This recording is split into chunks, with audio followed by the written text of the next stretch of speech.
Hello, students. Today we will learn the chapter A Truly Beautiful Mind. This chapter talks about the great scientist Albert Einstein. A truly beautiful mind underlines the idea that one can achieve anything provided one is fully dedicated and hardworking. If one is determined, no obstacle can block one's way to success. This is revealed amply by Albert Einstein's life, a struggle of hard work and devotion. Okay, now let us see the chapter.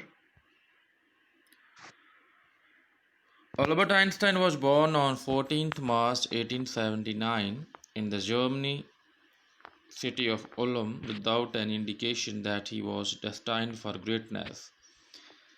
On the contrary, his mother thought Albert was a freak. To her, his head seemed much too large. Albert Einstein 14 मार्च 1879 को Germany की city उलम में उसका जन्म हुआ था। और जब वो पैदा हुआ तो कोई भी ऐसा इंडिकेशन नहीं था, कोई ऐसा संकेत नहीं था कि वो ग्रेट बनेगा, उसकी किस्मत बड़ी होगी। उसके उलट उसकी मदर तो उसको एक फ्रीक समझती थी। फ्रीक का मतलब जो बाकी बच्चों जैसा नहीं था, नॉर्मल नहीं था, क्योंकि उसका जो हेड है वो भी काफ़ी बड़ा था। At the age of 2.5 Einstein still wasn't talking. जब वो 2 साल का हो जाता है अभी भी वो बोलता नहीं था।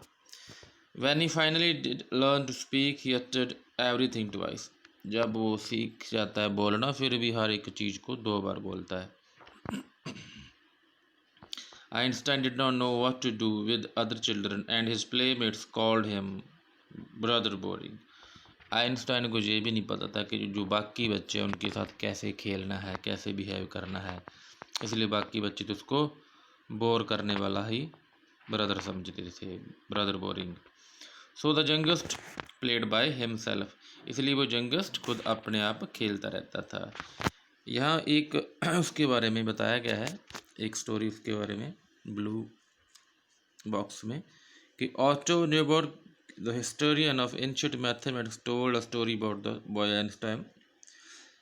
आइंस्टाइन के बारे में एक स्टोरी सुनाता है वो, that he characterises as a legend, अपने आप में वो लीजेंड है, but that seem fairly authentic.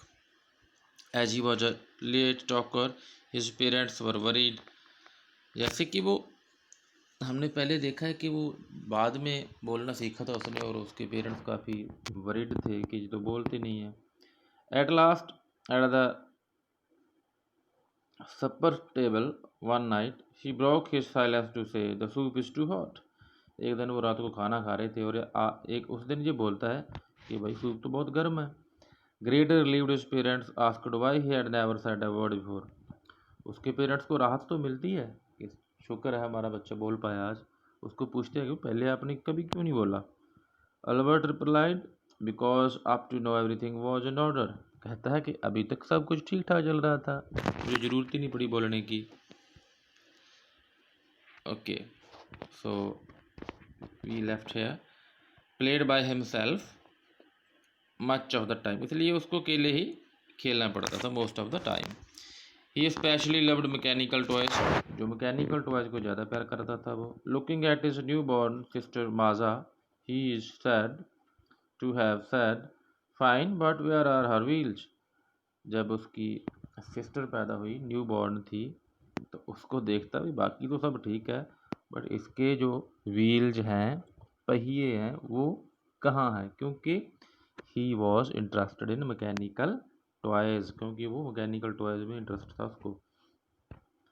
Headmaster once told his father that what Einstein choose as a profession wouldn't matter because he'll never make a success at anything.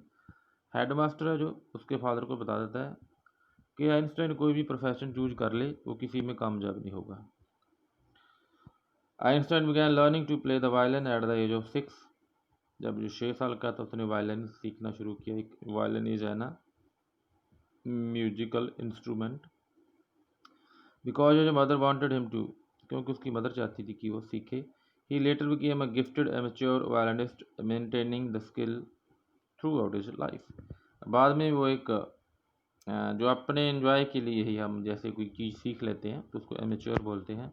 तो पूरी life वो इसको साथ रखता है, कहने का मतलब वायलिन को प्ले करता रहता है। But Albert Einstein was not a bad people, इतना बुरा भी बच्चा नहीं था, वो स्टूडेंट नहीं था। He went to high school in Munich where Einstein family had moved when he was 15 months old. Munich चले जाते हैं कि जहाँ वो सिर्फ 15 मंथ्स का होता है जब यहाँ आए थे उसके parents. And scored good marks in almost every subject, her subject में अच्छे मार्क्स आते थे उसको। Einstein hated the school regimentation and often clashed with his teachers, but उसको स्कूल का जो डिसिप्लिन वगैरह है जो उसको वो पसंद नहीं था, इसलिए टीचर्स के साथ हमेशा उसका झगड़ा रहता था, क्लैश रहता था। एट द एज ऑफ 15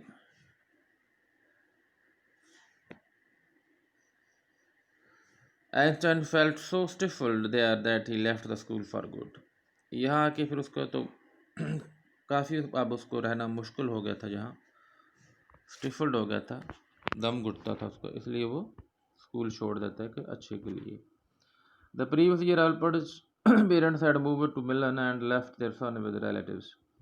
पहले साल तो अल्बर्ट के पेरेंट्स का वो मिलन चले जाते हैं और उसको उनके रिश्तेदारों के साथ छोड़ देते हैं। After prolonged discussion Einstein got a wish to continue his education in German-speaking Switzerland in a city which was more liberal than Munich. उसके बाद काफ़ी डिस्कशन के बाद ये तय होता है कि अब वो एक जर्मन स्पीकिंग स्विट्ज़रलैंड सिटी में एजुकेशन है जो अपनी कंटिन्यू करेगा, यहाँ काफ़ी आज़ादी थी। Einstein was highly gifted in mathematics and interested in physics.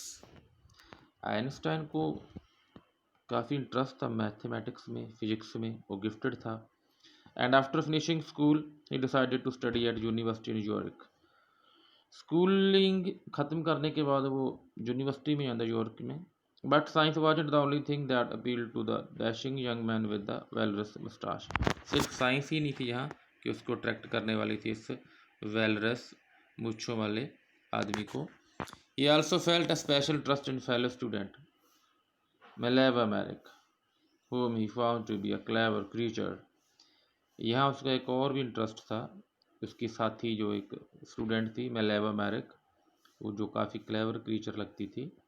This young Serb had come to Switzerland because the university in Europe was one of the few in Europe where women could get degrees. जिस Serb से आई थी Switzerland, क्योंकि यहाँ इस university में जो ladies हैं वो डिग्री ले सकती थी। Einstein saw in her an ally against the Philistines, those people in his family and at the university with whom he was constantly at odds. ये जो लड़की है वैसे तो इसका इंटरेस्ट नहीं था, उसकी टाइप की नहीं थी, जो जैसा जे आइंस्टाइन था, काफ़ी इसमें डिफरेंसेस थे। The couple fell in love, but दोनों का आपस में प्यार हो जाता है। Letters survive in which they put their affection into words, letters डालते रहते हैं एक दूसरे को जिसमें वो अपने प्यार का इजहार करते हैं। Mixing science with tenderness, science और उसकी जो टेंडरनेस है उनका मिक्सअप हो जाता है। Wrote Einstein, how happy and proud I shall be when we both have brought our work on relativity to a victorious conclusion. वो कहते हैं कि हम बहुत खुश थे उन दिनों में जब हम दोनों मिलकर जो रिलेटिविटी इस पर काम कर रहे थे, उस समय उनकी एक जीत वाला रिजल्ट निकला था। In 1900, at the age of 21, Albert Einstein was university graduate and unemployed. अब वो 21 का था और ग्रेजुएट कर ली थी बट जॉब नहीं मिली थी।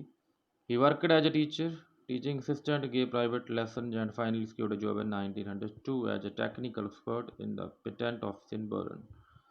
उसके बाद कुछ वो प्राइवेट लेसन देता रहता है, फाइनली उसको जॉब मिल जाती है 1902 में बर्न में एक टेक्निकल एक्सपर्ट पे। While he was supposed to be assessing other people's inventions, यहाँ वो बाकी लोगों की इन्वेंशंस को असेस करता था। Einstein was actually developing his own ideas in secret, secretly वो अपने आइडियाज को भी डेवलप कर रहा था। He is said to have jokingly called his desk drawer at work the bureau of electrical physics. Jokingly वो अपने डेस्क के ड्रॉअर को क्या कहता था, bureau of electrical physics. Means उसमें वो कुछ ना कुछ अपने आइडियाज़, अपने प्लान्स उसमें वो लिखता रहता था। जो next part of this chapter we will read in next video. Thank you and have a nice day.